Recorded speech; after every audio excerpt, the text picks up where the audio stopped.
রান্না করছি। এটা হচ্ছে কি শাক? এটা মটর শাক।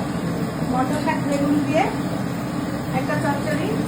আর এটা হচ্ছে বিভিন্ন পাঁচমেশালি সবজি, তার সাথে পালং শাক আছে, বেগুন টেগুন আছে, সেটা দিয়ে একটা সবজি করছি। এটাকে লাস্টে ঘেটে দিতে হবে, এই ঘাটাটা দিয়ে এটা দিয়ে লাস্টে একটু ঘেটে নামিয়ে দিতে হবে। সেটা আমি করছি। কেমন আছে এটার টেস্ট? খেতে কেমন লাগবে? এটাও টেস্ট করাবো। এটা শেষ হবে কমপ্লিট। কেমন লাগলো তোমার? সুন্দর হয়েছে, তোমার মুখটা কিছু দুটো মতো লাগবে। খুব সুন্দর হয়েছে। এটা ঘাটাও রেডি, ওরা নামাবো। সারাদিন বাড়ি বসে এত বোর হচ্ছি যে কিছু না করতে দিই, মানে ওরা কিছুই করতে দিচ্ছে না, এখন জোর করে আমি এটা করছি। আগেরগুলোও করেছি।